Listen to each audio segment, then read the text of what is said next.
Todo empezó una tarde de otoño, hace ya 3 años. Julián y Elena eran pareja desde hacía 6. Compartían una casa pequeña con un jardín descuidado, rutinas sencillas y la costumbre inquebrantable de salir cada domingo a recorrer caminos secundarios, lejos del ruido y de las luces de la ciudad. Aquella vez, casi por azar, tomaron la carretera vieja, una ruta provincial que bordea el bosque denso y que ya casi nadie usa. Es un tramo olvidado por los mapas digitales, un lugar donde el asfalto está agrietado por las raíces y donde los postes de luz se apagaron hace décadas, dejando que la naturaleza reclame el espacio.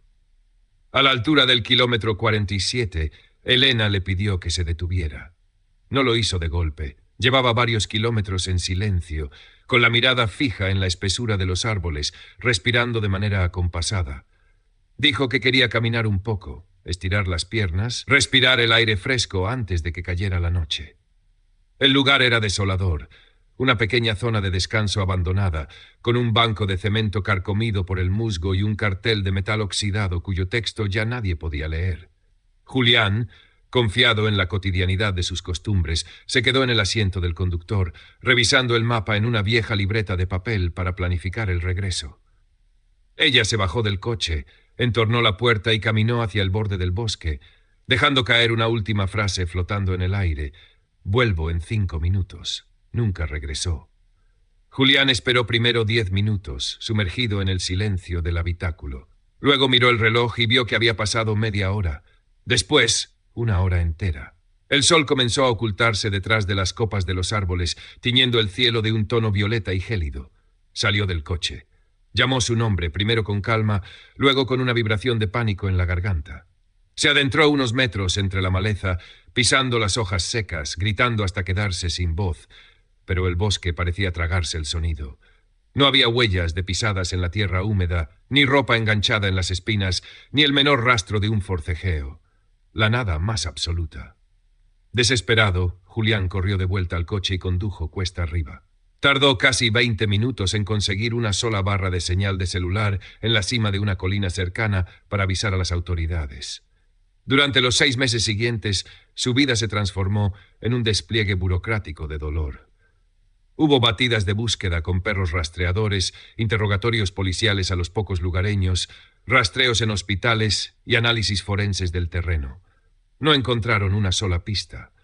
No había cuerpo, ni indicios de un delito, ni movimientos bancarios, ni llamadas extrañas que sugirieran que ella se hubiera ido por su cuenta. La desaparición quedó archivada en un sótano ministerial como un caso sin resolver. Con el tiempo, el entorno de Julián comenzó a pronunciar esas frases hechas que pretenden curar, pero solo asfixian. Tienes que seguir adelante, Julián. El tiempo lo cura todo. Quizás se fue para empezar de nuevo en otra parte, quizás ya no volverá. Pero él no podía avanzar. El olvido requiere una voluntad que Julián no poseía. No era solo que extrañara su presencia física, era que la estructura de su mente se había quedado congelada en el kilómetro 47. Cada rincón de la casa le devolvía su imagen con una nitidez hiriente, el modo exacto en que ella doblaba las servilletas de tela en 3 partes, la melodía indescifrable que tarreaba entre dientes al cocinar los martes por la tarde, o la forma tan particular en que se quedaba mirando el horizonte a través de la ventana de la cocina, en silencio, como si esperara una señal que nadie más podía ver. Julián se convirtió en una sombra gris que deambulaba por las habitaciones. Dejó su empleo, descuidó sus amistades y redujo su existencia a una sola actividad obligatoria. Cada domingo, sin importar la lluvia o el viento, subía al coche, conducía por la carretera vieja y se sentaba durante horas en el banco de cemento del kilómetro 47. Se quedaba allí, con la mirada clavada en el punto exacto donde los árboles se tragaban la luz, esperando que en cualquier momento Elena saliera de entre las ramas, se sacudiera las hojas de la chaqueta y dijera con una sonrisa tímida: «Perdona que me haya tardado tanto». Así pasaron 3 años de un vacío cronométrico. La casa se llenó de polvo y de un silencio denso. Una noche de tormenta, buscando unas mantas viejas en el fondo del desván, Julián tropezó con una caja de madera de nogal que Elena siempre había guardado bajo llave en el fondo de su armario. En el pasado, él nunca le había preguntado qué había dentro. Respetaba sus secretos con esa confianza ciega de las parejas estables. Pero esa noche, con el peso de 36 meses de ausencia aplastándole el pecho, la curiosidad y la nostalgia fueron más fuertes que la decencia. Tomó un destornillador y forzó la cerradura de bronce. Dentro de la caja no había joyas ni cartas de amor del pasado. Solo había una libreta de tapas duras y color negro, llena de anotaciones escritas con la caligrafía pulcra y angulosa de Elena. Las primeras páginas databan de un año antes de la desaparición. Al principio, Julián leyó pasajes que parecían pensamientos cotidianos y mundanos. Comentarios sobre el frío del invierno, listas de libros por leer, recuerdos borrosos de su infancia y frases de profundo cariño dirigidas a él. Pero a medida que pasaba las páginas, el espacio entre las líneas se estrechaba y el tono de la escritura sufría una mutación perturbadora.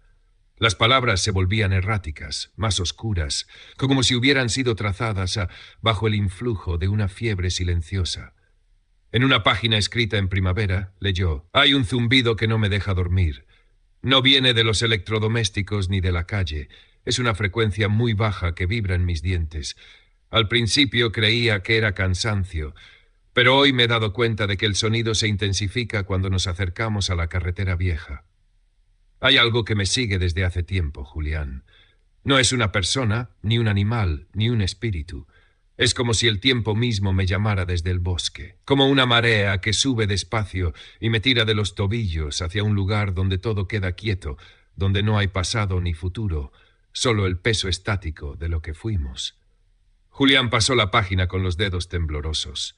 La caligrafía de Elena se volvía casi ilegible en los fragmentos siguientes.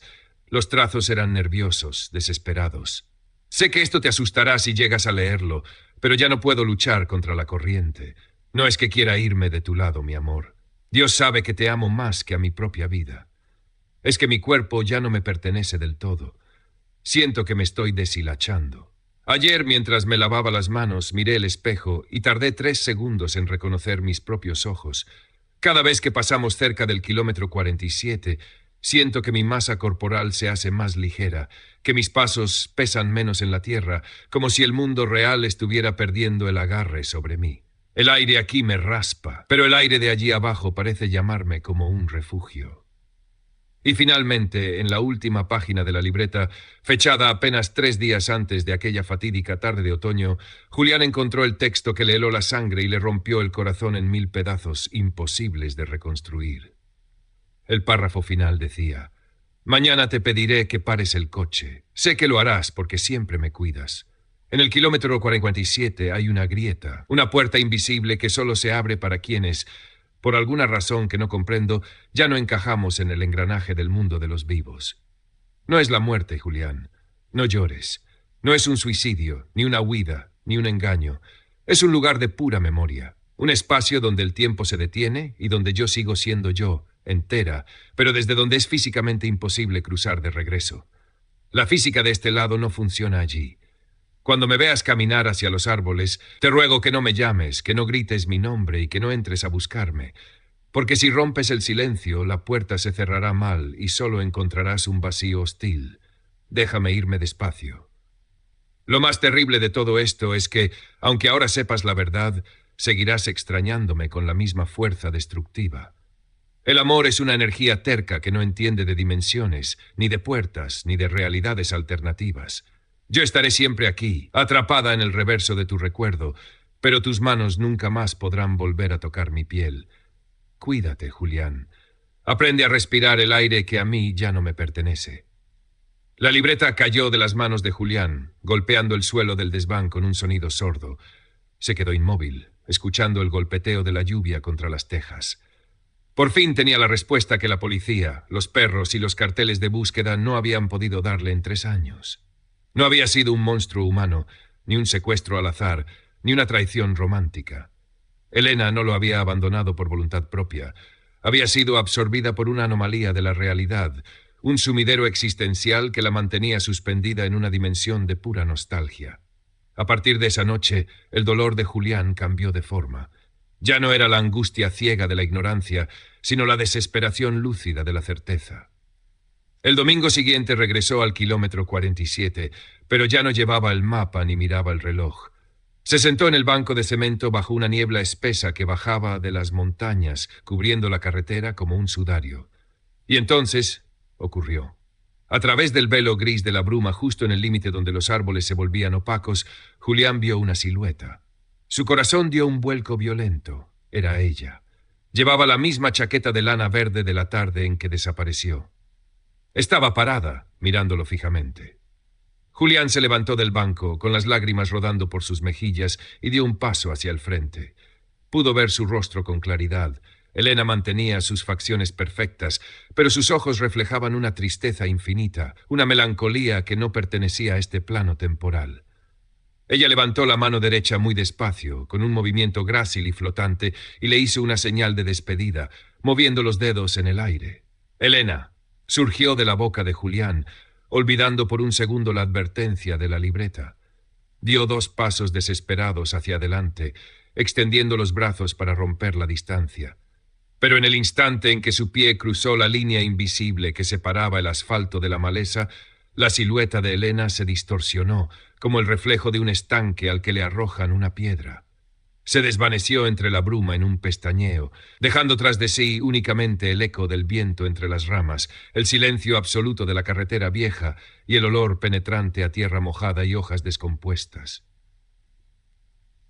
Julián cayó de rodillas sobre el barro. Ahora lo comprendía todo con una crueldad matemática. Sabía exactamente dónde estaba su esposa. Sabía que no estaba sufriendo, que no estaba enterrada en una fosa común, ni viviendo una mentira en otra ciudad. Estaba allí mismo, a unos metros de distancia, separada de él por un velo invisible, pero infinitamente más grueso que cualquier muro de hormigón. Ese conocimiento no alivió el hueco de su pecho. Al contrario, lo ensanchó hasta volverlo insoportable. Ahora entendía que su tragedia no tenía resolución, ni investigación posible, ni final feliz. Estaba condenado a ser el guardián de una puerta que no podía abrir. La nostalgia no disminuyó con los años, el vacío no se cerró con la verdad, porque incluso sabiéndolo todo, él seguía siendo un hombre de carne y hueso que necesitaba el calor de su abrazo. Y ella seguía siendo una entidad atrapada en la memoria que no podía volver a pisar el mundo de los vivos. El plano final de su existencia se redujo a esa rutina dominical. El miedo primitivo a lo desconocido había desaparecido, reemplazado por el terror cotidiano de aceptar que algunas despedidas son definitivas, y que el amor más puro y devastador puede convivir para siempre con la absoluta imposibilidad de volver a tocar a quien amas. Julián se sentó de nuevo en el banco, subió el cuello de su abrigo para protegerse del frío y se quedó allí, inmóvil bajo la niebla, esperando el próximo domingo para ver, aunque fuera por un segundo, el reflejo de la mujer que el tiempo se había llevado.